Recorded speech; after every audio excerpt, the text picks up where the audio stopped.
Jornalismo, notícia, entrevista e informação qualificada. Você está na Demais TV. Diplomatas israelenses estão trabalhando continuamente nas últimas horas para convencerem as autoridades da Turquia a soltar os cidadãos Natali e Mordi Oknin, um casal de turistas de Israel que foi preso após tirar fotos de uma residência do presidente Recep Tayyip Erdogan.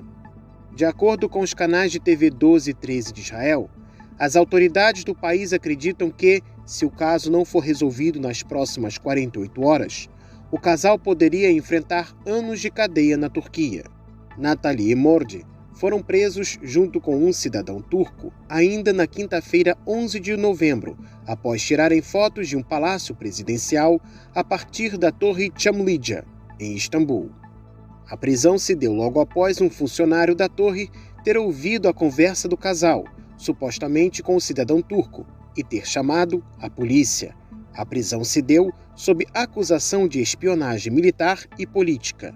No dia seguinte, uma corte de justiça decidiu prorrogar a detenção do casal por 20 dias. Apesar das acusações, a família e o governo de Israel alegam que o casal é inocente. Ainda de acordo com o Canal 12, Israel estaria preparando uma campanha de pressão contra Erdogan. Já o premier Naftali Bennett reforçou em seu discurso no domingo 14 que o casal não sabia que tirar fotos da residência presidencial era proibido e que tudo não passa de um incidente. A Polónia anunciou que começará a construir um muro na fronteira com a Bielorrússia em dezembro. Cerca de 4.000 migrantes estão retidos em campos de refugiados improvisados, depois de o país ter reforçado a sua fronteira com a Bielorrússia com 15.000 militares, que se juntaram à guarda fronteiriça e polícias. Por seu lado, a Bielorrússia garante que não quer um conflito na sua fronteira com o país vizinho devido a esta crise migratória. Os nossos jornalistas e outros têm razão ao tirar conclusões de que a Polónia precisa hoje deste conflito. Há problemas internos mais do que suficientes, problemas com a União Europeia e já há problemas entre as multidões e até tiroteios na fronteira. Não queremos qualquer conflito na nossa fronteira. Lukashenko referia ainda que Minsk está a trabalhar ativamente para devolver os migrantes presos nesta fronteira aos seus países, acrescentando que são pessoas teimosas e não querem partir.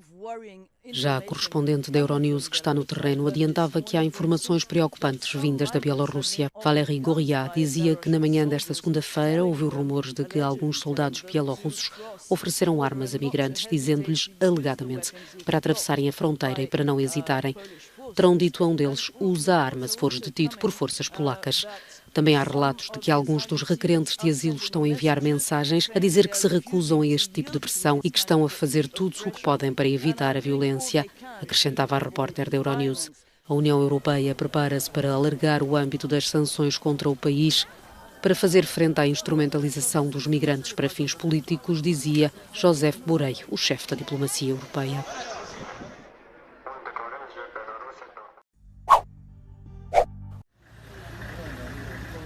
Um duplo atentado deixou mais de 20 feridos nesta terça-feira em Kampala, capital de Uganda. 4 pessoas estão em estado grave. Várias pessoas ficaram feridas após as 2 explosões registradas no distrito de negócios da cidade. Uma detonação ocorreu perto da sede da polícia, destruindo janelas. A outra aconteceu perto da entrada do parlamento e provocou o incêndio de veículos estacionados na área. Este foi mais um episódio de uma série de ataques que atingiram o país recentemente. A polícia local informou que investiga o que estaria por trás da ação. No mês passado, a explosão de um ônibus em Kampala deixou vários feridos e um ataque à bomba em um restaurante de beira de estrada matou uma mulher. As ações estavam relacionadas e teriam sido executadas pelas Forças Democráticas Aliadas. O grupo armado é ativo no leste da República Democrática do Congo. A autoria das explosões desta terça-feira ainda não foi reivindicada.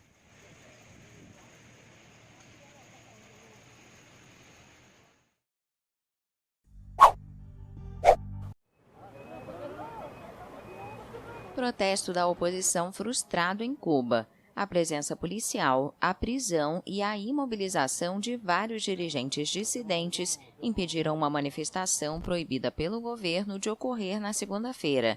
A mobilização buscava exigir a libertação de presos políticos, mas o governo comunista denunciou que era uma tentativa dos Estados Unidos de desestabilizar Cuba. A Casa Branca nega as acusações, mas disse que as autoridades da ilha silenciam a voz do povo cubano. Há algumas coisas a revelar sobre esta operação fracassada que eles tentaram articular e que tem sido um fracasso total. Mais uma vez, a paz, a tranquilidade dos cidadãos, o consenso da maioria de nosso povo e forte apoio internacional. O governo proibiu a manifestação e ameaçou os organizadores com sanções criminais. Vários dissidentes cubanos foram presos e outros relataram terem sido bloqueados em suas casas por agentes de segurança e que sua conexão com a internet foi cortada. A convocação para o protesto de segunda-feira vem após as manifestações históricas e espontâneas de 11 de julho, que deixaram um morto, dezenas de feridos e mais de 1.200 detidos, segundo a ONG Cubalex. Organizações cubanas no exterior se manifestaram em países como México, Argentina e Uruguai, com protestos a favor e contra o governo comunista. Em Cuba, uno não se pode manifestar de nenhuma maneira. Em Cuba não se pode demonstrar de forma alguma. Se manifestar lá é um crime, é um motivo para ir para a prisão. Não se pode reivindicar nada, se manifestar pacificamente. Se 3 ou 4 pessoas saem, uma pessoa com uma rosa branca é um crime. Uma pessoa com uma rosa branca é um delito.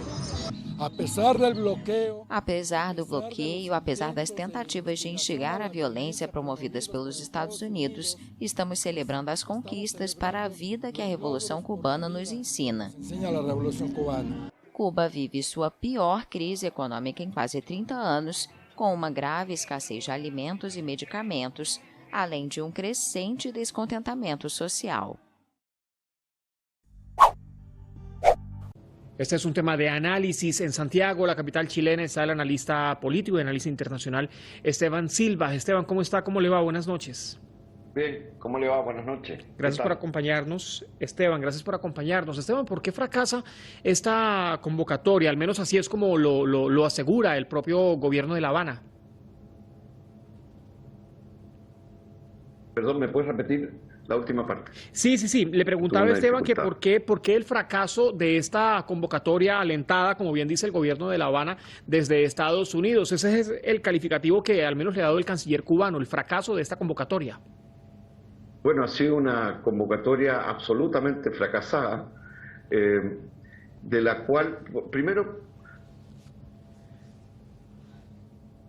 una movilización y toma de conciencia de la población cubana, ¿no? De las organizaciones de la sociedad cubana que se han movilizado previamente para defender no solo al gobierno, sino que a la revolución cubana de esta asonada que se preparaba, ¿no? Que buscaba desestabilizar y que es una asonada que tenía elementos particularmente de gestión externa a Cuba.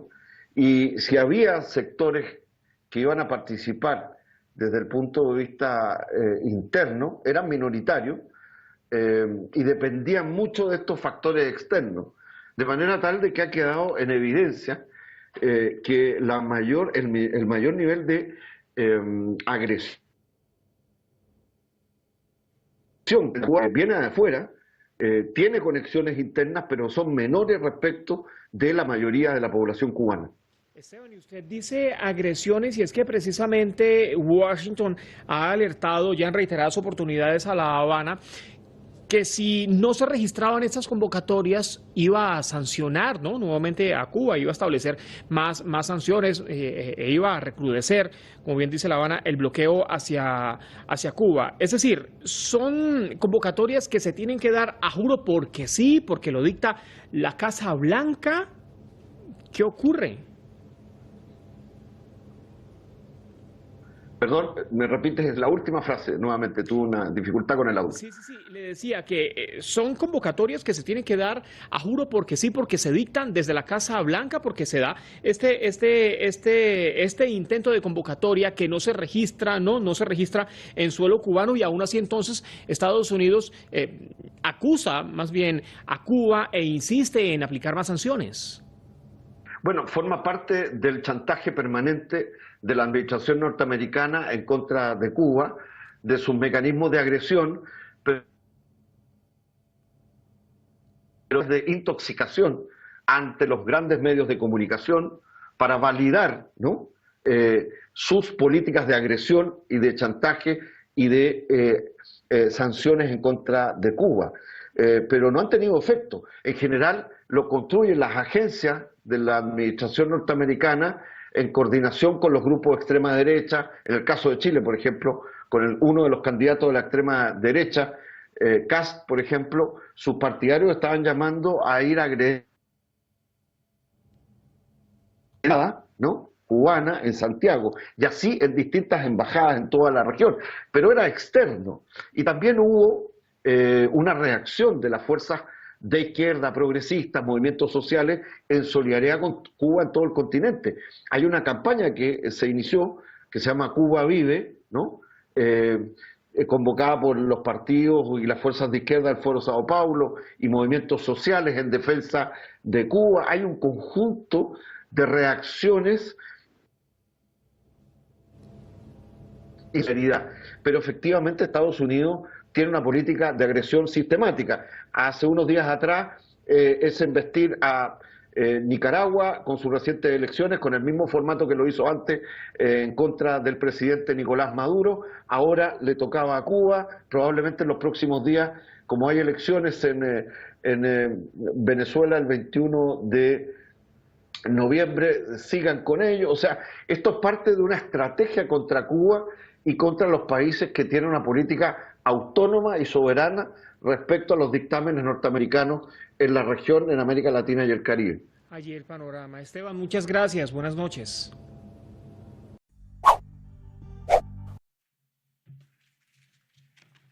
El expresidente de Brasil, Luiz Inácio Lula da Silva, participó este lunes en una reunión de alto nivel de la Unión Europea.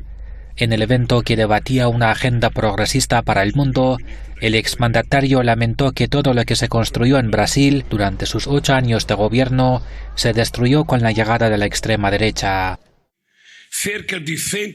Alrededor de 116 millones de brasileños, la mitad de nuestra población, vive hoy en una situación de inseguridad alimentaria de moderada a muy severa. De ellos, alrededor de 19 millones, casi el doble de la población de Bélgica, pasan un día sin comer. Esto está sucediendo en Brasil, que es el tercer productor de alimentos del mundo, y está sucediendo porque Brasil, que en 2014 salió del mapa del hambre de la ONU por primera vez en la historia, hoy copia lo que el neoliberalismo ha traído al mundo. El exmandatario no dudó en culpar de la situación actual a Jair Bolsonaro, a quien llamó una mala copia del expresidente estadounidense Donald Trump. Bolsonaro hoy representa una parte importante de la extrema derecha fascista nazi, lo que quiere decir sobre las políticas del gobierno brasileño. Brasil no se merece lo que está pasando. Preguntado sobre si piensa postularse para las presidenciales de 2022, Lula dijo que aún es pronto decidir, aunque afirmó estar motivado para ello. En febrero o marzo decidiré si me presento o no. Depende de si el partido quiere que yo sea el candidato y si el partido se aliará con otros partidos, porque necesitamos ganar las elecciones. A pesar de la situación que sufre su país, el exmandatario aseguró que Brasil tiene un camino que seguir y se mostró convencido de que lograrán reconstruirlo. Pajit Jodadari y Hispantv Noticias.